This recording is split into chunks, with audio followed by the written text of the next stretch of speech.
It's okay, no problem. Thank you, Steph, and good afternoon, everyone. We have two notes for you today, and we will be done here.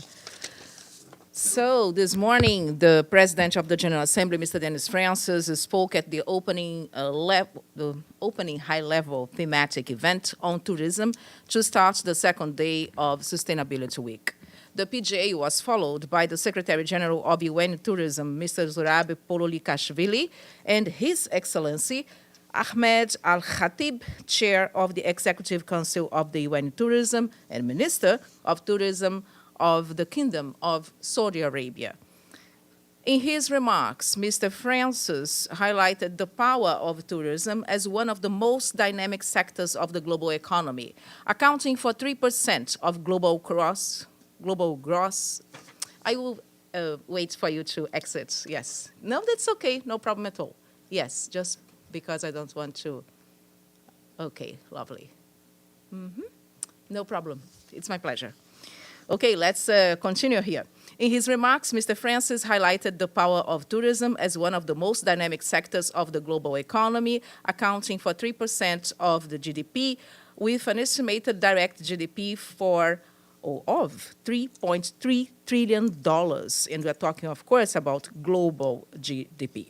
The sector employs 1 in every 10 people around the world. President Dennis Francis recalled the role of the industry in attracting significant volumes of foreign direct investment and being a catalyst for development, especially in low and middle-income countries. Last year, tourism accounted for this amount that I just brought to you. The PGA was also invited in the General Assembly to support the statistical framework for measuring the sustainability of tourism, which was adopted at the UN Statistical Framework in March. And we have a link for you on this.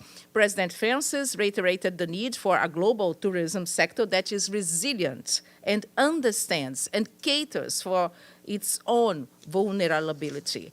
In a fireside chat, which was moderated by UN Tourism Ambassador and our colleague, CNN journalist Richard Quest, participants discussed also the future of tourism amidst challenges and risks, including climate change, terrorism, political turmoil, and pandemics. This afternoon, 2 ministerial roundtables will take place with representatives of South Africa, Guatemala, Maldives, Jamaica, Indonesia, and the Principality of Andorra. And the mayor of New York, Mr. Eric Adams, will speak at the closing segment, accompanied by the UN Tourism Organization and the President of the General Assembly. So more on the PGA's speech on day 2 of Sustainability Week on the PGA's website. And a few moments ago, President Francis delivered opening remarks at the ECOSOC Youth Forum on Youth Shaping Sustainable and Innovative Solutions. Tomorrow, Sustainability Week, will focus on transport.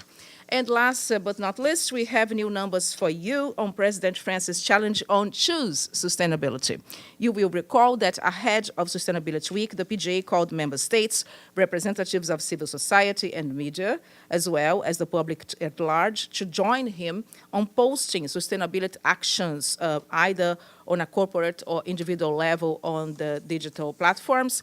This initiative is a partnership with the Department of Global Communications, Act Now campaign, and the initial target was set at 25,000 actions, but to date, we are pleased to report that the challenge has registered almost 120,000 actions, and the challenge is still active. So you can take part on it or in it on the PGA's digital platforms and choose sustainability. This is everything that we have for today. As promised, do you have anything else or on the screen? So if you don't, I would say go to the stakeouts. Thank you so much. Thank you. Bye.